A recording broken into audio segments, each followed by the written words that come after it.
As Azimio Coalition, One Kenya, which I'm going to read. Today, Honorable William Samoei Ruto, my opponent in last year's presidential contest, has issued what I regard as an important statement. No, it's a little bit. Sorry. Down a bit, yeah. Yeah, it's okay. There you Yeah. are. Yeah, go slowly. Well, I'll begin again. Today, Honorable William Samoei Ruto, who was my opponent in the last year's elections, has issued what I regard as an important statement since the election. We have... One second. I think somebody should be doing it. It's okay. Finish. Just keep your finger. We have met... No, it will end very fast. We have met and listened to a diverse group of Kenyans, including religious leaders from all faiths, about the crisis facing our country today. They have implored us to give dialogue, especially during these holy periods of Easter and Ramadan. It is in this context that we make this counter-offer to Hon. Ruto's call for dialogue.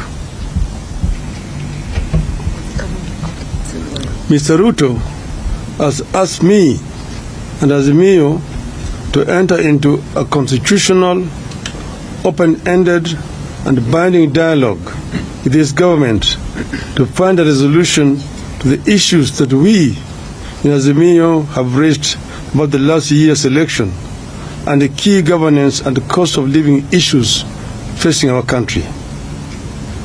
As Kenyans know, we disputed the 2022 election results declared by the then IBC chairman, Wafula Chebukati, and a minority of 2 commissioners against the express decision of a majority of 4 commissioners to reject those results. To our consternation, the Supreme Court unfortunately agreed with the IBC. We refuse to accept the ruling of the Supreme Court as biased and lacking in proper jurisprudence. Since then, we have widely consulted with the people of Kenya throughout the width and breadth of this great country of ours. We have held rallies and more recently demonstrations in Nairobi and elsewhere. We believe that the people of this country understand the danger we face as a country. In our view, elections are sacred because they must represent the true voice of the people. We have raised the key issues that we face as a country, including the electoral injustice, the cost of living, the legitimacy of the IBC, the opening of the server for a forensic audit, the savage attacks on media and innocent civilians by the police, and the viability of our democracy, including buying off of members of parliament. We have said that members of parliament, once elected in political parties, must carry that mandate for the rest of the life of that parliament.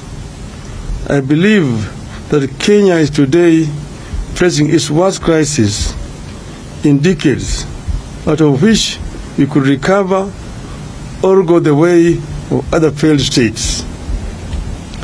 As leaders, it is our responsibility in Azimio,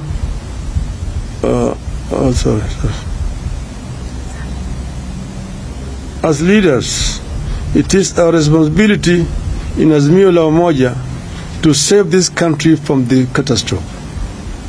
We as Azimio la Umoja have resolved the following. 1. We acknowledge Mr. Ruto's olive branch for a dialogue on key issues raised by Azimio la Umoja.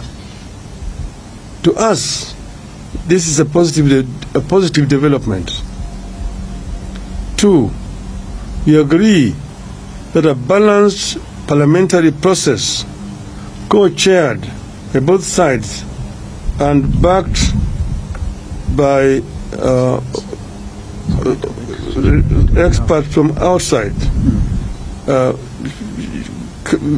should proceed. In our view, this committee must be composed with immediate effect, with strict deadlines for resolving the crisis facing the country. 4. In accepting the call for the dialogue, we ask that all arrests and prosecutions related to our demonstrations be stopped with immediate effect.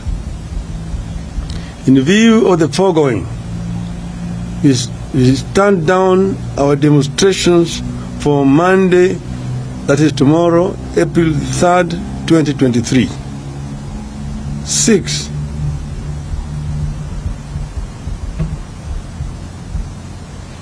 But in doing so, we want to emphasize that the right to assemble, to demonstrate, petition, and to speak are ironclad as provided for in our Constitution. 7. Therefore, we reserve our rights to call for demonstrations should this process not bear fruit. Should there be no meaningful engagement or response from Hon Ruto to our counter offer, we resolve to resume our demonstrations after 1 week. We have said several times that demonstrations, picketing, processions, petitions are enshrined in our Constitution, and therefore they are not criminal. We have also said that we as Azimio have never organized criminals to vandalize businesses of innocent, hardworking Kenyans. This is the work of our distractors. Our distractors have all the times tried to show these demonstrations as being violent and aimed at destroying businesses of other people. We want them to desist from doing so. And we want to underscore the point that demonstrations are a fundamental right of each and every Kenyan. Therefore, we would like to see other organizations, particularly human rights organizations, stand out and condemn these heinous acts which have been committed by the state. There have also been excessive use of force by the police. Police officers are meant to keep law and order. But if you find a situation where police officers are using live bullets against unarmed civilians, it is of course basically a reckless police force which wants to cause life which they are supposed to protect. We actually protest in the strongest terms possible about this violation of the fundamental rights of our people. We say that we are ready to embrace dialogue and that we will engage as long as Mr. Ruto and his team are ready to engage. We as Azimio are ready because we want a peaceful resolution to the differences that we are having in this country. We want to strengthen our democracy. We want our election to have meaning, that how Kenyans vote is actually what is eventually announced by the Electoral Commission. And we have also said that we do not want to see the 4 commissioners who had said no to be sacrificed.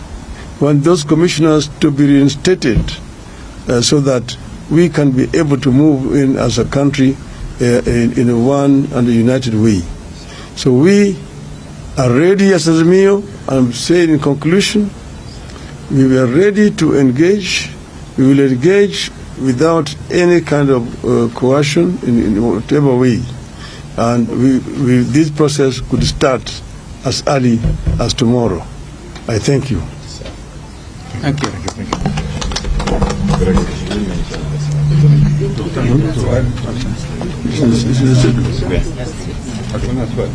There's a question? No questions. They don't have. Fantastic. Do you have any questions? Yes. No, they don't. They don't have. My name is Brian Mushiri from NTV. What is your position on the cost of living? Because there are some who engaged in the weekly protest because of the high cost of living that the country is currently experiencing. That is contained in the statement. You have stated clearly as one of our reducible minimum demands. And you are saying that when we engage in a bipartisan manner, we will raise this issue of the cost of living so that we can be able to alleviate the suffering of our people. You have said that at times like this, we should go back to subsidies which are being applied by the former regime so that the cost of living can come down to the majority of our people. So that is it's not compromisable. It is one of our irreducible minimums. Thank you. Good. Thank you. Well done. Good.